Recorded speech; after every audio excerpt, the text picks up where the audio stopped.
Remember Kmart, the tracks? Kmart tracks? Yeah. Kmart's. I just started taking the S off Kmart's. Kmart. What's Kmart? Within the last few years. It's a Michigan thing. Like Target. What do y'all call it? Targets. I do? And like, is it Myers or Meyer? What's Meyer? We don't have that in the West. Myers. The Targets. We just put an S on everything. Like it's possessive, like, I don't know, there might be some guy named Kmart. And it's his place. It's his place. It's Kmart's. Yeah. That was a very grammatically correct way of explaining that.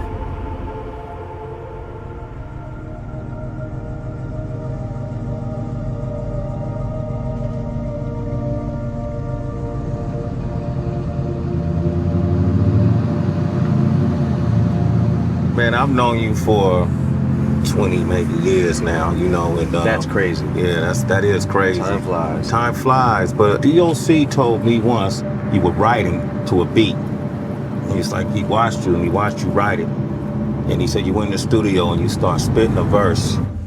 And then I think you left whatever it was you wrote. And he was like, man, I couldn't believe this dude wrote that, spit it, killed it. And then I went to go see what it was. He left a piece of paper, what he wrote. And he said you wrote your rhymes. It was all over the place, yeah. It was in a circle or something. Yeah. What was that? Because what, there's two reasons. Okay. A is because if anybody ever finds it, they're not going to be able to decipher the puzzle. Okay. But also really where that helps with that, but really where it comes from is when I'm getting ideas, I have to write a couple words down right away, wherever they're at. It doesn't matter. I just have to get them out before I forget them. Mm-hmm. These are the thoughts. You know, these words are connecting with these words beautifully right here. Yeah. And this is a fucked up thought. And I probably shouldn't say this, but it's so fucking fucked up that, you know, people are gonna know I'm joking. I hope. Maybe not. I don't know.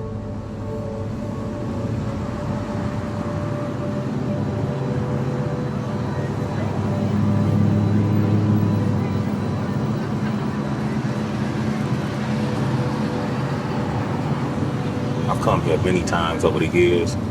What I would see doesn't look like it's looking right now. At that time, it just seemed like Detroit was just kind of struggling. You know, we claimed bankruptcy in 2013. I feel like there is a new energy right now, and we're definitely on the upswing a little bit. Detroiters feel like they're kind of the underdog. Yeah. Like people look at us like we're kind of the underdog. It's almost that fighting spirit or something, you know? Mm-hmm. It's that whole concept, Detroit versus everybody. That's kind of... Yeah, that's kind of where that's the attitude of, you know, it just, I don't know, it's always felt like that. I remember coming up, you know, in the battle scene, it was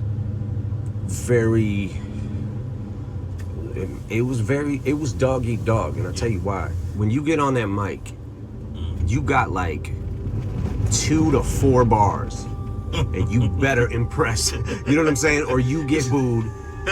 Like you need to prove yourself, or we're gonna call bullshit.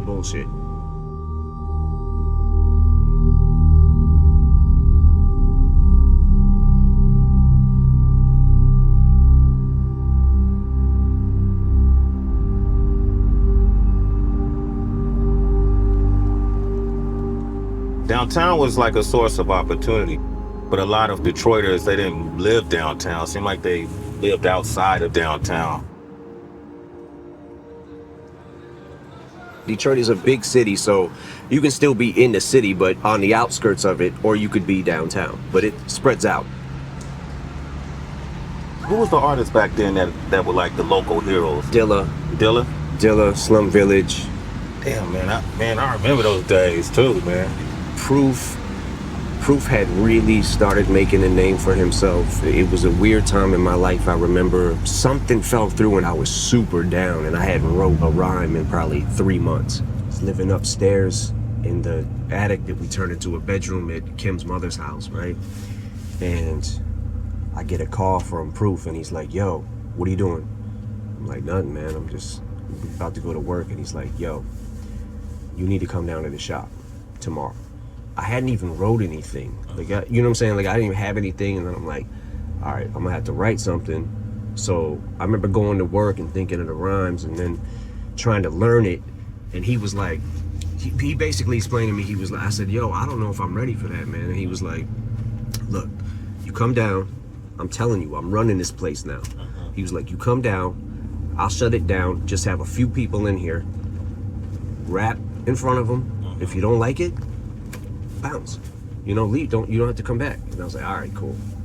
I was writing in the mind frame of every bar needs to have something that's going to get a reaction. Every bar.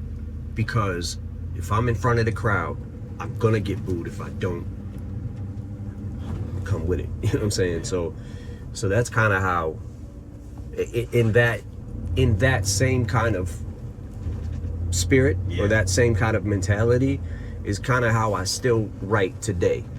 Multi-syllable rhyming is kind of the thing I got addicted to.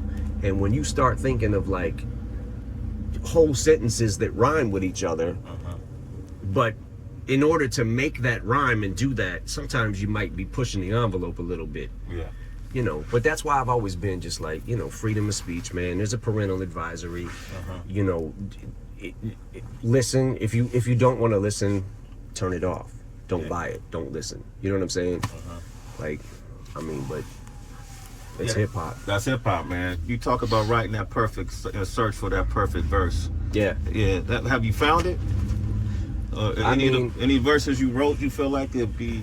I'm gonna be 100% honest. I'll keep it 100 right now. I feel like I felt this way for a long time. I've always been chasing the Marshall Mathers LP because I know that captured a moment. You know what I'm saying? Like, it's kind of like a time capsule when I look back at it. The times that it was back then, and the turmoil that my life felt like was happening. Shit was happening so fast. I was spiraling out of control, and I had a lot of rage. When people say they miss the old Eminem, I feel like it's probably that. You miss the rage, and you miss me. You know what I'm saying? Like, I don't have the rage anymore that I used to have, but I still have the exact same passion. Sometimes it doesn't always come out the right way. You know what I'm saying? Sometimes it's just like, oh, what the fuck is that? And then we'll take a pause, man. You know what I'm saying? Like, who are you? Like, I don't know who I'm competing with, but I just want to be. There's a lot of great rappers. There's a lot of great artists. There's a lot of great rappers coming up in this generation now that it's like, I'm watching it and I'm loving it, and just the competitive spirit in me wants to keep up with the best of the best. You know what time it is, nigga, watch that. Like Shinola, you'll get clocked, black.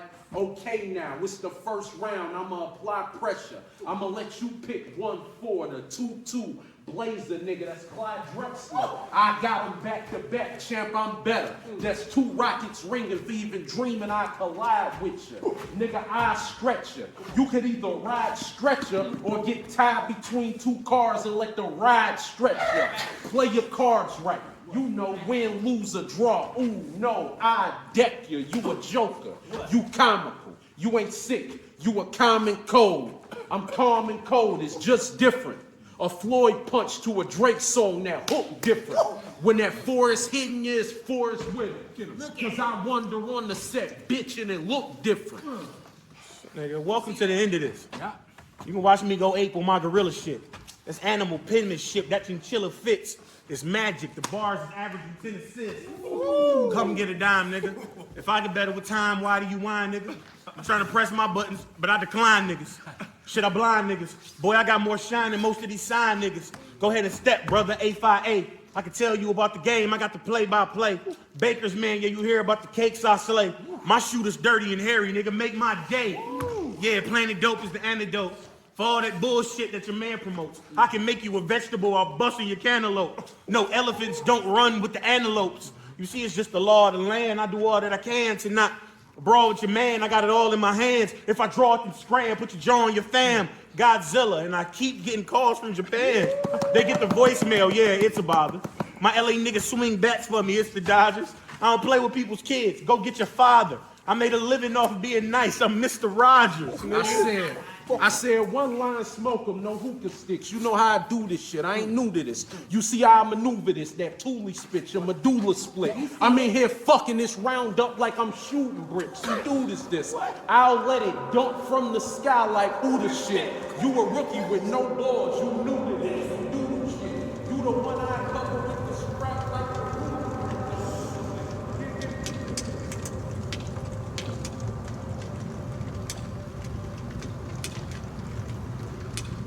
How has Detroit informed you as a person on a larger picture of the country as a whole? Just being from Detroit? Yeah. You mean in a hip hop sense? Just as a whole, and even in a social sense. If we're talking about hip hop for a second, Okay. I think that one of the great things about being from Detroit is we I don't think in the very beginning when hip hop first started coming about, I don't think we really knew who we were yet as far as what's gonna be our style, what's gonna be our, sound, what is gonna be this, you know what I'm saying? What are we gonna be? I think especially back then we used to think like, man, nobody comes to Detroit. Yeah. They look at us like a ghost town, you know what I'm saying? We wanna be somebody, we wanna stand up, that was always the thing back then too, was put Detroit on the map. Everybody wanted to put Detroit on the map because we felt like, yo, no one's listening to us. And nobody takes us serious. You see, if you go to New York and you're a Detroit MC, what it would seem like back then is you probably would get dissed. Yeah. Just being from Detroit, didn't matter how good you were.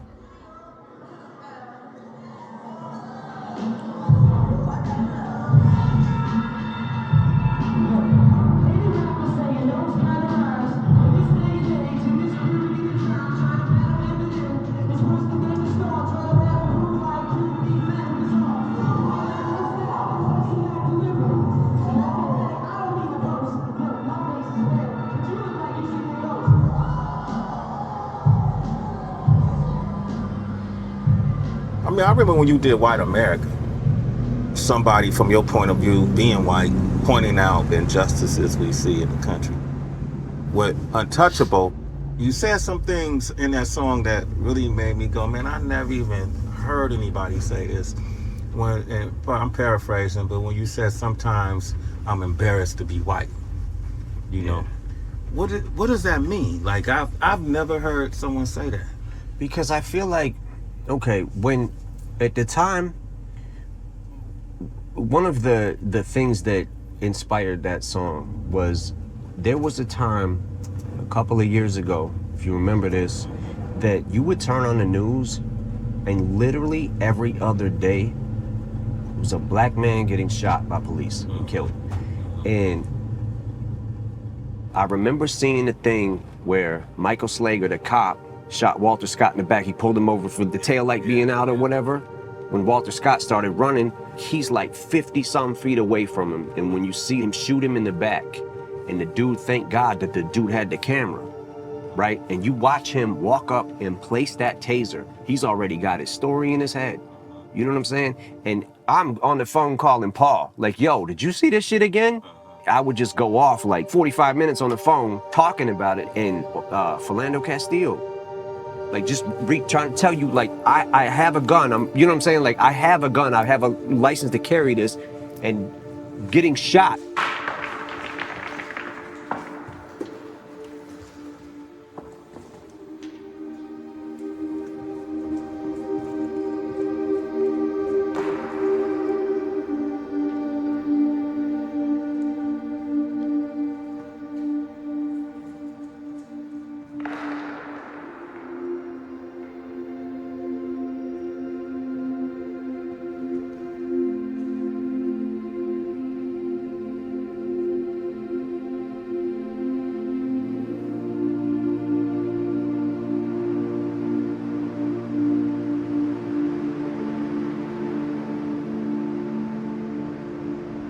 What's up with the weather in Detroit, man? Is it always like 30 below? Right now it's 30 below and it's hot. And it's hot? Yeah. It goes down to like 460 below or something. All right. Our record temp was probably 620 below. Okay. So y'all beat out Antarctica? Probably. Probably, okay.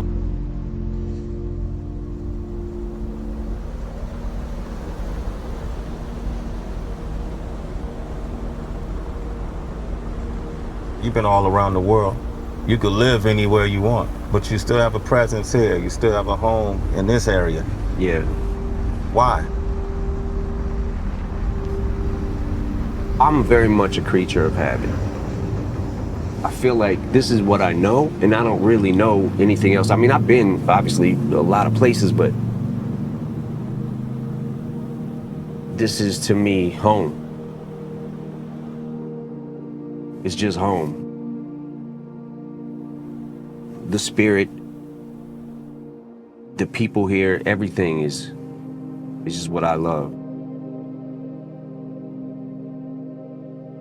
Y'all got a symbol to represent the Detroit spirit, right? Oh, the fist? The fist, right? Yeah, the Joe Louis. Yeah. The Joe Louis fist. We've been kicked around too fucking long, so now we want to use our voices. It's incredible.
Do you feel like you've accomplished your dreams?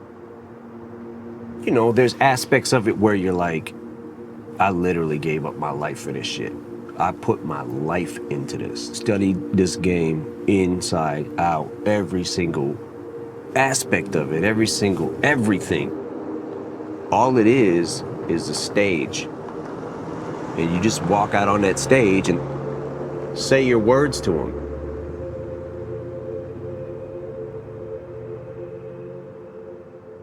Hip hop hasn't really been around long enough to know how long somebody can actually go for.